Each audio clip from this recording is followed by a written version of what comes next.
Generation میں ایک انسان آتا جو خان صاحب ایک عوامی بندے ہیں. خان صاحب کا مقابلہ کوئی اور لیڈر نہیں کر سکتا. دن کے 50-60 انٹرویوز کرتے ہیں روز جو کینڈیڈیٹس کے, اور پورا میرٹ کے اوپر چل رہے ہیں. بڑا خوش نصیب ملک ہے کہ پاکستان کو ایسا لیڈر ملا. خان صاحب نے آج تک کبھی کزن ہو یا نہ کزن ہو, خان صاحب نے ساروں کو ایک طرح ٹریٹ کیا. اس طرح خان صاحب ساروں کے ساتھ بیٹھ کر کھاتے ہیں, اسی طرح ہم سارے, کوئی انسان میں فرق نہیں ہے, کوئی فرق ہونا ہی نہیں چاہیے. اسلام بھی ہمیں یہی سکھاتا. دودھ پتی جو ہے نا, آپ پی کر دیکھیں, آپ ٹم ہارٹن اور گلوریا جینز بھول جائیں گے. خان صاحب کے کزن ہے, یہاں پہ آپ نے ٹیسٹ کیا, کھانے کا کیسا معیار ہے؟ کھانا بالکل گھر والا, جیسے گھر میں ہم بناتے ہیں کھانا, بالکل اسی طرح کا کھانا ہم سارے ادھر مل کر کھا رہے ہیں. آپ نے خود بھی ٹیسٹ کیا ہے, کیا کہیں گے اس حوالے سے؟ حالانکہ آپ خان صاحب کے کزن ہیں, ایک دنیا کے جو پاپولر لیڈرز ہیں ان کے کزن ہیں, باقی لیڈرشپ کو دیکھیں تو ان کی فیملیز باہر سے ان کے لیے کھانا آتا ہے, پینے کا پانی بھی باہر سے آتا ہے, اور آپ یہاں پہ کارکنان کے ساتھ کھا رہے تھے.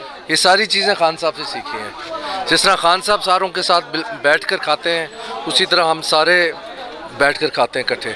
اس میں کوئی انسان میں فرق نہیں ہے, اور ہم سارے ایک جتنے ایک جیسے ہیں, کوئی فرق ہونا ہی نہیں چاہیے. اسلام بھی ہمیں یہی سکھاتا ہے. یعنی کہ آپ اس چیز کو نہیں دیکھتے کہ اس پانی میں پتہ نہیں یہ پانی ٹھیک بھی ہے یا نہیں ٹھیک, وہی پانی بھی پی رہے ہیں, وہی کھانا کھا رہے ہیں, سب کچھ کوئی فرق نہیں ہے. جو سارے کھا رہے ہیں, جو سارے پی رہے ہیں, اسی طرح ہم نے پینا ہے, اسی طرح ہم نے کرنا ہے. یعنی کہ آپ ٹم ہارٹن کی کافی کی بجائے یہاں پہ جو چائے بانڈی ہے اس کو ترجیح دے رہے ہیں. یہ دودھ پتی جو ہے نا, آپ پی کر دیکھیں, آپ ٹم ہارٹن اور گلوریا جینز بھول جائیں گے, میک ڈونلڈز بھول جائیں گے, یہ چائے پی کر دیکھیں ایک بار. یعنی کہ یہ سب کچھ آپ نے خان صاحب سے سیکھا ہے, اور کیا کیا کچھ ہی خان صاحب کے ساتھ کوئی یاد, کوئی چیز شیئر کریں گے؟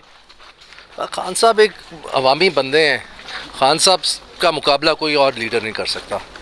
خان صاحب ایک جنریشن میں ایک انسان آتا جو جس طرح کا خان صاحب ہے. اچھا, آپ ان کے کزن ہیں, تو انہوں نے جب وہ کپتان تھے تو انہوں نے اپنے میرٹ کو ترجیح دی, اپنے کزن کو موقع نہیں دیا. آج بھی میرٹ کو ترجیح دے رہے ہیں. تو اس کے بعد اگر آج بھی دن کے 50-60 انٹرویوز کرتے ہیں روز جو کینڈیڈیٹس کے, اور پورا میرٹ کے اوپر چل رہے ہیں. اگر سیاسی کیریئر کی بات کی جائے تو انہوں نے سیاست میں بھی اپنے کزن کی بجائے ایک عام بندے کو وہاں پہ ٹکٹ دیا, اپنے کزن کو ٹکٹ نہیں دیا. تو یہ اتنا سب کچھ, کبھی آپ فیڈ اپ نہیں ہوتے کہ کزنس کو بھی نہیں کچھ نواز رہے, کچھ نہیں کر رہے فیملی؟ اسی چیز سے بندہ سیکھتا ہے. یہی چیز ہے جو کہ انسان کو آگے لے کے چلتی ہے. اسی لیے خان صاحب کو ہم لیڈر کہتے ہیں, اور ایسا لیڈر, میں نے پہلے بھی کہا, ایسا لیڈر صدیوں میں ایک آتا ہے. اور پاکستان بڑا خوش نصیب ملک ہے کہ پاکستان کو ایسا لیڈر ملا. اگر انہی کے جو کمپیریٹیو ہیں ان کی بات کی جائے تو وہ اپنی فیملیز آگے سے آگے آنے والی لوگوں کو بھی نوازتے ہیں.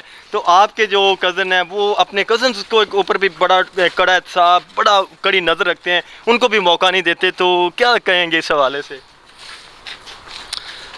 کزنس کو اور ساروں کو خان صاحب ایک جیسے ٹریٹ کرتے ہیں. خان صاحب نے آج تک کبھی کزنس کو یا باقیوں کو کبھی کسی اور طرح ٹریٹ ہی نہیں کیا. کزن ہو یا نہ کزن ہو, خان صاحب نے ساروں کو ایک طرح ٹریٹ کیا ہے.